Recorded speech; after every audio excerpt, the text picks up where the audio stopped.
నాటు కాకరకాయ వేపుడు ఎంతో రుచిగా ఉంటుంది. ఒకసారి ట్రై చేయండి. ప్యాన్లో 2 టేబుల్ స్పూన్ల ఆయిల్ వేసుకోండి. అలానే 2 ఆనియన్స్ వేసుకోండి. ఆనియన్స్ కట్ చేసుకున్న ఆనియన్స్ వేసుకున్న తర్వాత అది కొంచెం బాగా మగ్గిన తర్వాత అందులో ఎండుమిరపకాయలు, అలానే కరివేపాకు, ఆవాలు, జీలకర్ర వేసుకోండి. ఇవి బాగా మగ్గిన తర్వాత ఆయిల్లో బాగా మగ్గిపోయిన తర్వాత నాటు కాకరకాయలు బాగా కడిగి పెట్టుకున్న నాటు కాకరకాయని ఇందులోకి వేసేసుకోండి.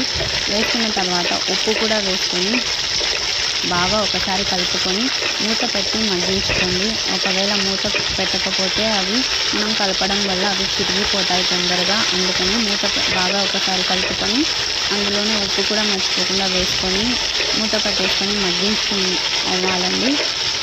మగ్గించుకున్న తర్వాత మనకు బాగా అవి మగ్గిన తర్వాత మనము అందులోకి కారం తయారు చేసుకోవాలండి.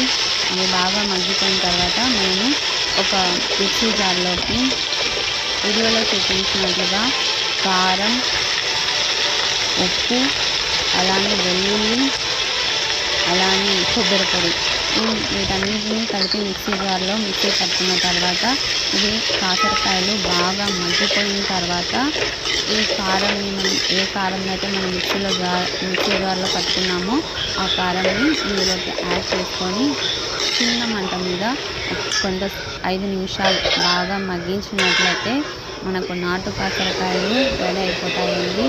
ఎంతో రుచికరంగా ఉంటాయి. అలాగే ఆరోగ్యానికి షుగర్ ఉన్న వాళ్ళకి కూడా చాలా హెల్దీ కూడా అండి.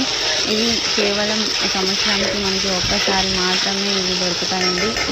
ఈ వర్షాలు పడే కాలంలోనే ఇవి చాలా పల్లెటూరులో అయితే మంచిగా దొరుకుతాయండి. కానీ అన్నీ ఇప్పుడు మనకి దొరకడం లేదు. ఇవి చాలా హెల్త్కు ఆరోగ్యకరమైన రుచికరమైనటువంటి వేపుడు, నాటు కాకరకాయల వేపుడు. మీరు కూడా ఒకసారి ట్రై చేయండి. మీకు బాగా నచ్చినట్లయితే లైక్ చేయండి, షేర్ చేయండి, అలాగే సబ్స్క్రైబ్ చేయండి, సపోర్ట్ చేయండి.